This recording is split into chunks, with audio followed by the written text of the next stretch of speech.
નમસ્કાર વિદ્યાર્થી મિત્રો, આજે આપણે 12th સાયન્સનું ચેપ્ટર નંબર 3 માનવ પ્રજનન વિશે સમજીએ। તો પ્રજનન વિશે આપણે પહેલા માહિતગાર થઈએ કે પ્રજનન એટલે શું।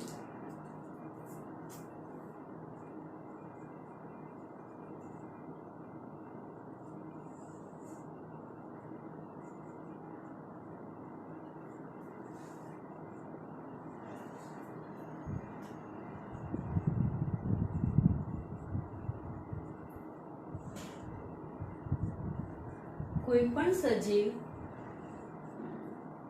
पुख्त वये पोताना जेवा ज नवा सजीवનું निर्माण करे छे तो सर्जन करे छे। आ क्रियाने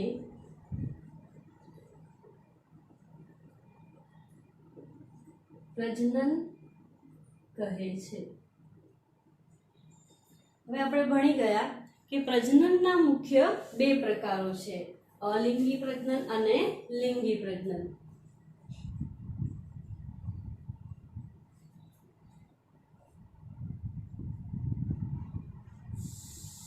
હવે તો અલિંગી પ્રજનન વિશે જોઈએ તો કે જેમાં એક જ પિતૃ સંકળાય અને જન્યુઓના निर्माण વગર संतति पैदा थाय तेने आपणे कहीशुं अलिंगी प्रजनन। अने जे पद्धतिनी अंदर बे विरुद्ध जातिना सजीवो संकळाय अने नर अने मादा जन्युओना निर्माण द्वारा नवी संतति पैदा करे तो तेने आपणे कहीशुं लिंगी प्रजनन।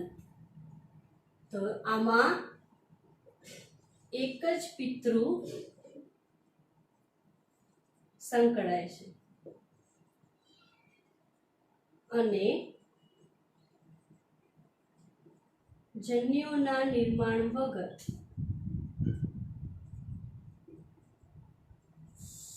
नवी संतति पैदा करे छे तेने आपणे कहीशुं अलिंगी प्रजनन। अने जे प्रजनननी पद्धतिमां बे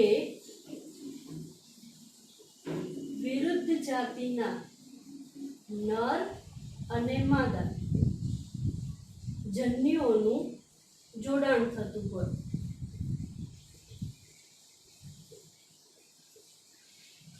तो ए प्रजनननी पद्धतिने कहीशुं आपणे लिंगी प्रजनन। हवे अहींया आपणे बे वस्तुथी माहितगार पहेला थईए के जे मानव छे ए एक लिंगी प्राणी छे।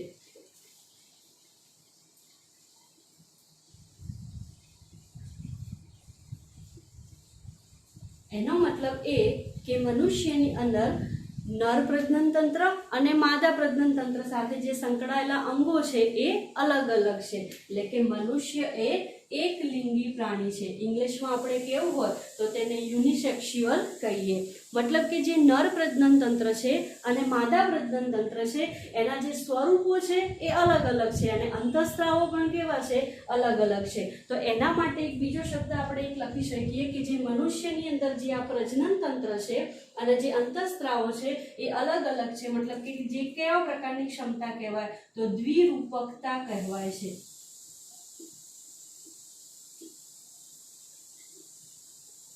एक आ वस्तु तमे नोट डाउन करी सको छो।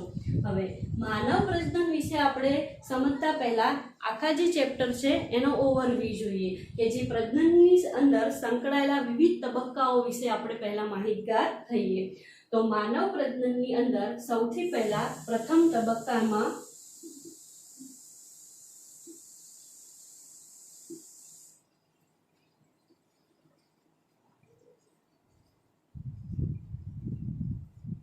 जन्युओनुं निर्माण। तो प्रथम तबक्कामां जे जन्युओनुं निर्माण थाय छे एमां नरनी अंदर शुक्रकोष जनननी क्रिया वडे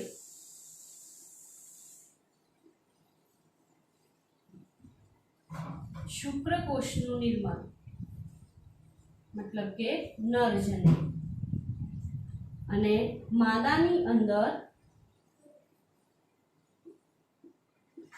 અંડકોષ જનનની પ્રક્રિયા વડે અંડકોષ એટલે કે માદા જન્યુનું નિર્માણ. તો પહેલા તબક્કામાં આપણે ભણીશું જન્યુઓનું નિર્માણ. બીજા તબક્કામાં આપણે ભણીશું જન્યુઓનું વહન.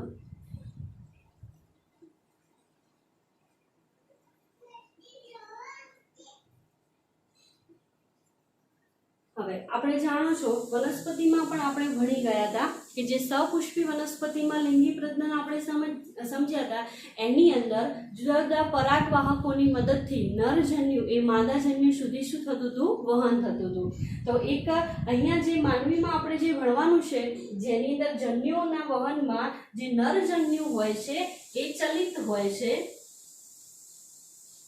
અને માદાજન્યુ હોય છે એ અચલિત હોય છે.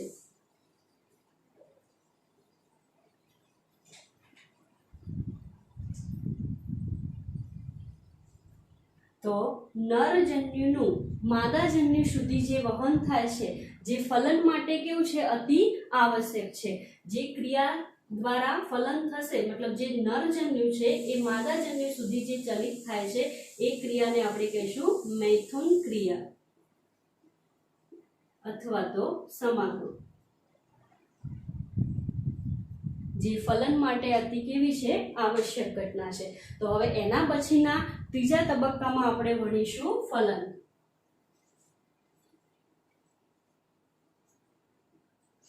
હવે તમે આગળ વનસ્પતિના ચેપ્ટરમાં પણ જોયું હતું કે નરજન્યુ એ માદાજન્યુનું સાથે જોડાય છે અને પરિણામે જે ફલિતાંડ બને છે, એ ફલિતાંડ બનવાની જે ઘટના છે એને આપણે કહીએ છીએ ફલનની પ્રક્રિયા. તો અહીંયા જે નરજન્યુ શુક્રકોષ છે એ અંડકોષનું શું કરે છે? ફલન કરે છે અને પરિણામે શું બને છે? ફલિતાંડનું નિર્માણ થાય છે.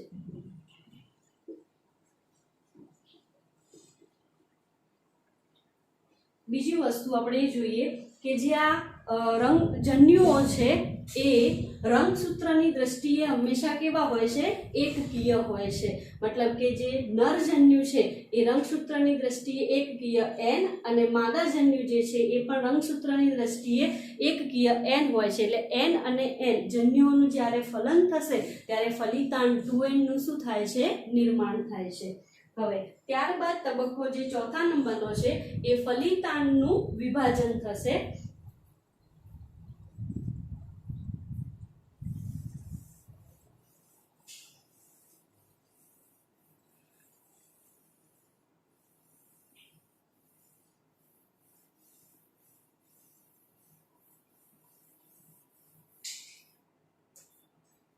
તો ચોથા તબક્કાની અંદર જે ફલિતાંડ છે એ સમવિભાજન પામે છે.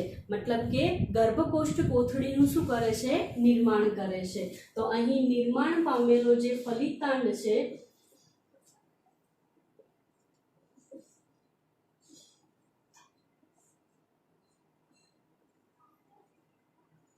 જેમાં સમવિભાજનની પ્રક્રિયા દ્વારા કોષોની સંખ્યામાં તે શું કરશે? વધારો. મતલબ એક છે એમાંથી 2, 2 માંથી 4, 4 માંથી 8, 8 માંથી 16. તો અહીંયા જે મનુષ્યમાં આપણે પ્રજનન ભણવાનું છે એની અંદર 16 કોષોનો જે ગર્ભ બને છે એને આપણે કહીશું મોરુલા ગર્ભ.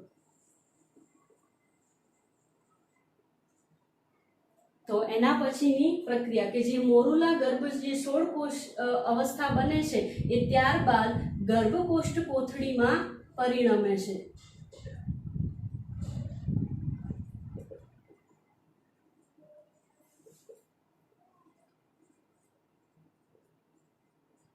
તો આપણે ચોથા તબક્કામાં ભણીશું ગર્ભકોષ્ઠ કોથળીનું નિર્માણ. ત્યારબાદ જે ગર્ભકોષ્ઠ કોથળી બની છે એની અંદર આપણે ડિટેલમાં આપણે પાછળથી અભ્યાસ કરીશું, પણ જે આ ગર્ભકોષ્ઠ કોથળી છે એ માદાના ગર્ભાશયની સાથે જોડાય છે. મતલબ આ ગર્ભકોષ્ઠ કોથળીનું માદાના ગર્ભાશયની દિવાલ સાથે શું થાય છે? સ્થાપન થાય છે. તો એના પછીના તબક્કામાં પાંચમા તબક્કામાં પડીશું ગર્ભ સ્થાપન.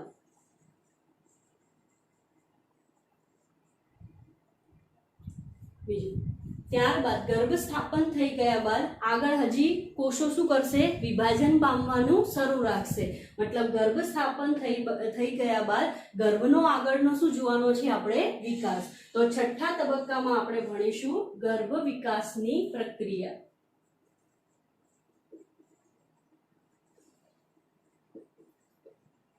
જેમાં તમે જોશો કે ગર્ભ વિકાસ દરમિયાન 3 ગર્ભ સ્તરોનું શું થાય છે? નિર્માણ. બાહ્ય ગર્ભ સ્તર, મધ્ય ગર્ભ સ્તર અને અંતઃગર્ભ સ્તર. આપણે જુદા જુદા ચેપ્ટરમાં જોઈએ છીએ કે આ અંગ આ ગર્ભ સ્તરમાંથી બન્યું છે. જેમ કે અહીંયા આપણે સમજવાનું છે કે જે શુક્રપિંડ છે, અંડપિંડ છે એ મધ્ય ગર્ભ સ્તરમાંથી સર્જાય છે. તો ગર્ભ વિકાસની પ્રક્રિયામાં 3 ગર્ભ સ્તરો બને છે. ગર્ભ સ્તર,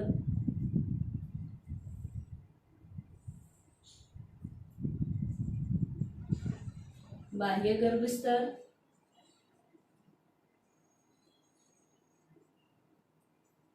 મધ્ય ગર્ભ સ્તર અને અંતઃગર્ભ સ્તર. ત્યારબાદ એના પછીના તબક્કામાં જે આ ગર્ભ સ્તરોનું નિર્માણ થાય છે તેની સાથે સાથે જે ગર્ભ છે એને માતાના શરીરમાંથી જ પોષણ મેળવવાનું હોય છે. તો માતાના શરીરમાંથી પોષણ મેળવવા માટે જે સંકળાયેલી છે રચના એ આપણે ભણવાની છે જરાયુ નિર્માણ.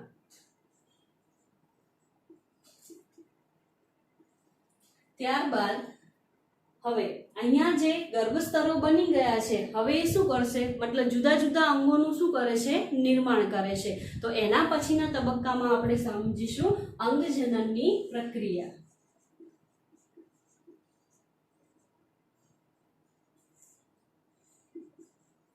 મતલબ આપણે પહેલે 11મા ધોરણથી સમજીએ છીએ કે કોષોનો જે સમૂહ છે એ ભેગો થાય એટલે પેશી બને. પેશીઓ દ્વારા અંગો રચાય, અંગો દ્વારા અંગતંત્ર રચાય. મતલબ અંગજનનની પ્રક્રિયા એટલે સંપૂર્ણ જે બાળકના નિર્માણની પ્રક્રિયા છે આપણે જોવાની. ત્યારબાદ સંપૂર્ણ જે અંગજનન પ્રક્રિયા પૂરી થશે એટલે 9મા તબક્કામાં આપણે જોવાનું છે પ્રસૂતિ. મતલબ બાળકના બહાર આવવાની પ્રક્રિયા, બાળ જન્મની પ્રક્રિયા, પ્રસૂતિ. અને પ્રસૂતિ બાદ જે બાળક બહાર આવે છે એટલે તેને પોષણ માટેની એક રચના આપણે સ્તન ગ્રંથિ આપણે ભણવાની છે. એટલે પોષણ માટે જે સ્તન ગ્રંથિમાંથી દૂધનો શું થાય છે? સ્ત્રાવ થાય છે. તો એના પછી એની સાથે આપણે ભણીશું દૂધ સ્ત્રવણ પ્રક્રિયા.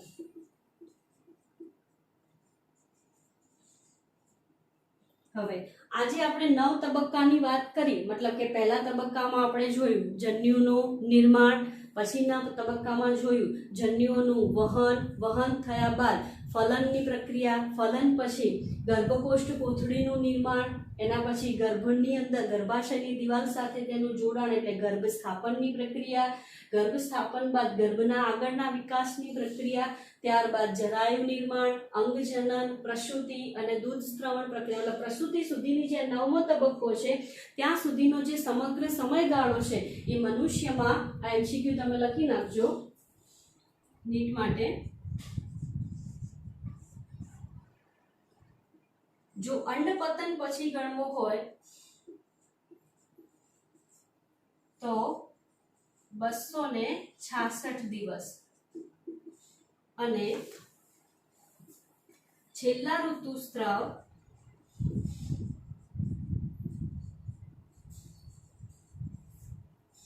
ત્યાંથી જો ગણવું હોય તો 280 દિવસ એટલે કે 40 અઠવાડિયાનો હોય છે. 9 મહિના. હવે આપણે દરેક ટોપિકને ડિટેલમાં સમજીએ.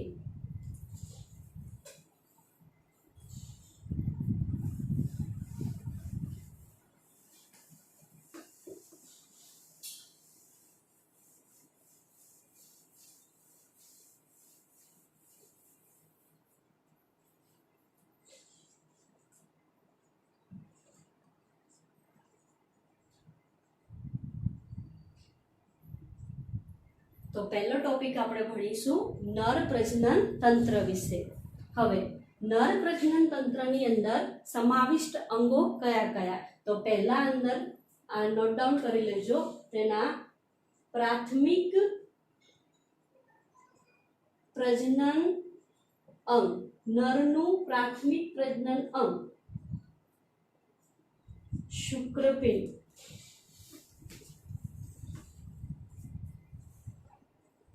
એક જોડ.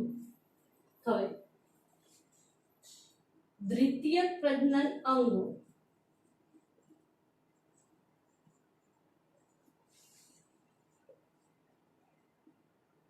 જેમાં એક જોડ અધિવૃષણ નલિકા,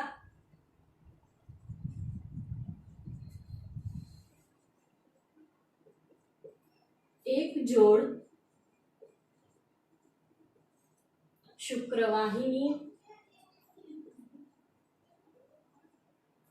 એક જોડ શુક્રાશય, પ્રોસ્ટેટ ગ્રંથિ અને એક જોડ બલ્બોયુરેથલ ગ્રંથિ.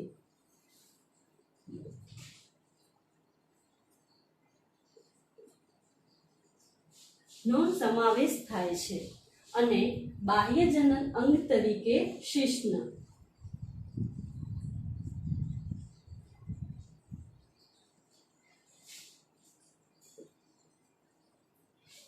તો અહીંયા ફરીથી જુઓ, નર પ્રજનન તંત્રની અંદર પ્રાથમિક પ્રજનન અંગો કયા? તો એમાં આપણે લખીશું એક જોડ શુક્રપિંડ.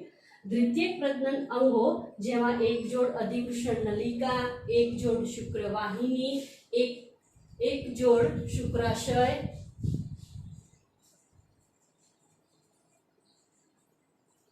પ્રોસ્ટેટ ગ્રંથિ જેની સંખ્યા 1 હોય છે અને બલ્બોયુરેથલ ગ્રંથિની સંખ્યા 1 જોડ અને બાહ્ય જનન અંગ તરીકે શિશ્ન. જેની અંદર સહાયક પ્રજનન અંગો તરીકે કયા કયા આવશે? તો એમાં એક જોડ શુક્રાશય, પ્રોસ્ટેટ ગ્રંથિ અને એક જોડ બલ્બોયુરેથલ ગ્રંથિનો સમાવેશ થાય, જે નરની સહાયક અંગિકાઓ છે. હવે આપણે દરેકને ડિટેલમાં સમજીએ. તો પહેલું આપણે સમજીશું શુક્રપિંડ.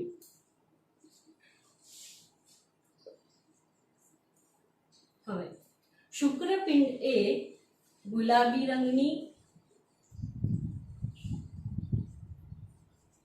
અંડાકાર ગ્રંથિ છે. બીજો એમસીક્યુ તમે અહીંયા એક લખી નાખજો, મધ્ય ગર્ભ સ્તરમાંથી સર્જાય છે.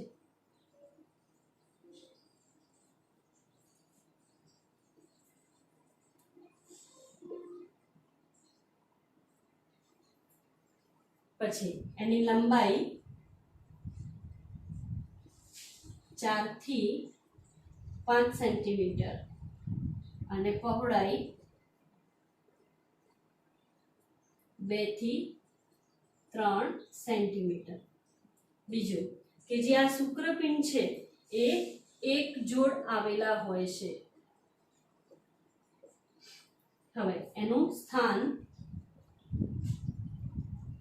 હવે શુક્રપિંડ જન્મ સમયે એ શરીરની બહારની બાજુએ આવેલા વૃષણ કોથળીમાં આવેલા હોય છે. તેનું સ્થાન લખજો, શરીરની બહાર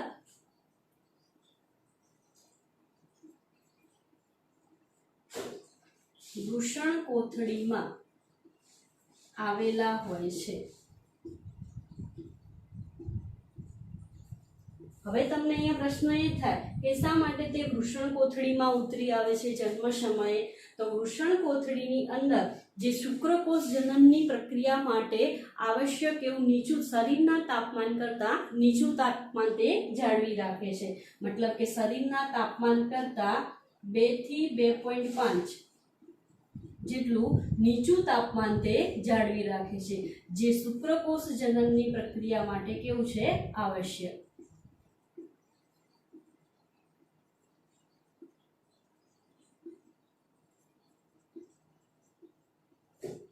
હવે એક એમસીક્યુ અહીંયા તમે લખી નાખો કે જે આ શુક્રકોષ જનનની પ્રક્રિયા માટે જ્યાં નીચું તાપમાન વૃષણ કોથળી જાળવી રાખે છે, તો એમાં આવેલા ડાર્ટોશ નામના સ્નાયુઓ દ્વારા જળવાય છે.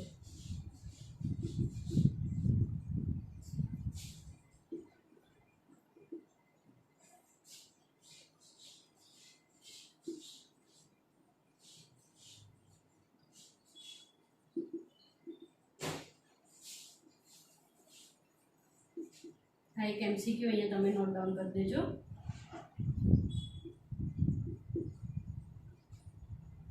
કે જે ડાર્ટો સ્નાયુ છે એની મદદથી નીચું તાપમાન જાળવી રહે, તાપમાનની જાળવણી કરી આપે છે. ઠંડીની ઋતુમાં તે સંકોચન પામે છે અને ગરમીની ઋતુમાં શિથિલન પામે છે. હવે આપણે વૃષણ કોથળીની રચના વિશે ડિટેલમાં જોઈએ કે જે વૃષણ કોથળી છે એ અહીંયા તમે આકૃતિ દોરી દેજો.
અહીંયા ધ્યાન આપો.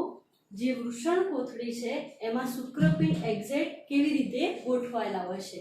હવે જે ઉદર ગુહાનું જે પોલાણ હોય છે એ વૃષણ કોથળીના પોલાણ સાથે એક માર્ગ વડે જોડાયેલું હોય છે. એ માર્ગને કહેશું ઇગ્વિનલ કેનાલ.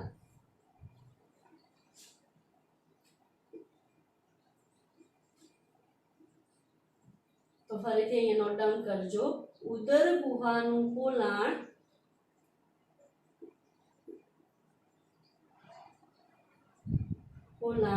વૃષણ કોથળીના પોલાણ સાથે માર્ગ દ્વારા જોડાયેલું, જેને આપણે કહેશું ઇગ્વિનલ કેનાલ. બીજું કે જ્યારે આ શુક્રપિંડો વૃષણ કોથળીની અંદર ઉતરી આવે છે ત્યારે તેની સાથે તે ચેતાઓ, રુધિરવાહિની અને વહન નલિકાઓને પણ લેતી આવે છે. તો આ ચેતા, રુધિરવાહિની અને નલિકાઓ જે સમગ્ર એકત્ર થઈ અને જે રચના બને છે એને કહેવાય છે શુક્રપિંડ રજ્જુ. તો અહીંયા લખી દેજો શુક્રપિંડ રજ્જુ.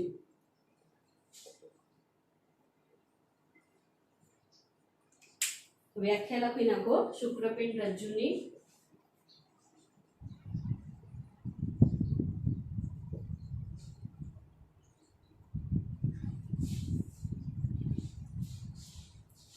શુક્રપિંડ જ્યારે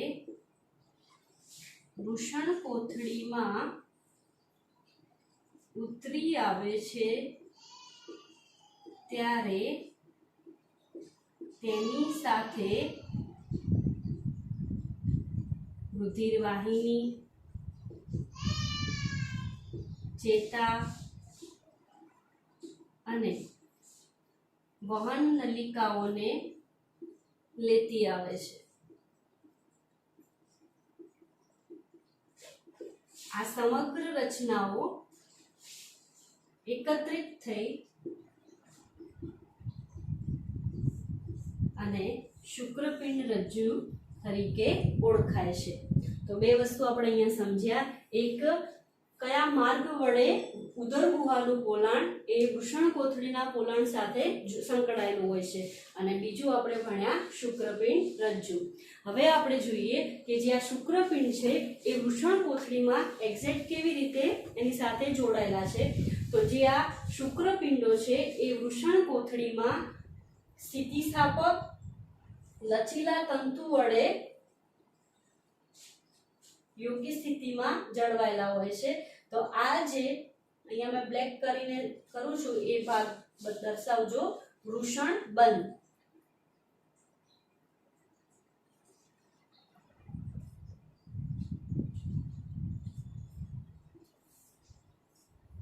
તો વૃષણ બંધ વિશે લખી દો.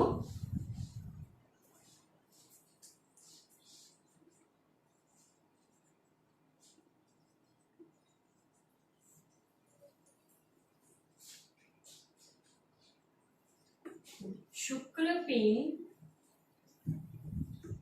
વૃષણ કોથળીમાં સ્થિતિસ્થાપક, લચીલા તંતુ વડે જોડાયેલા હોય છે, જેને કહીશું વૃષણ બંધ. હવે અહીંયા જે આપણે શુક્રપિંડની સંખ્યા કીધી હતી કે કેટલા છે? એક જોડ છે. તો અહીંયા જે વૃષણ કોથળીનું જે પોલાણ છે એ પટલ વડે છૂટું પડે છે. તે પટલને આપણે કહીશું વૃષણ પટલ. હવે તમને એક્ઝેક્ટ ખ્યાલ આવી ગયો હશે કે શુક્રપિંડનું એક્ઝેક્ટ સ્થાન ક્યાં છે. હવે આપણે ડિટેલમાં એ સમજવાનું છે કે જે શુક્રપિંડ છે એની આંતરિક રચના કેવી હોય છે. તો અહીંયા મેં તમને 3 આવરણો દોરીને બતાવ્યા છે. તો જે શુક્રપિંડ છે એની ફરતે 3 આવરણો હોય છે, જેમાં સૌથી જે બહારનું આવરણ હોય છે એને કહીશું વૃષણ કંચુક, અંદરના આવરણને કહીશું શ્વેત કંચુક, અને મધ્ય આવરણને કહીશું શ્વેત કંચુક, અને સૌથી અંદરના આવરણને કહીશું સંવાહિની કંચુક. તો એક્ઝેક્ટ તમને વૃષણ કોથળીની રચના તમને ખબર પડી જશે.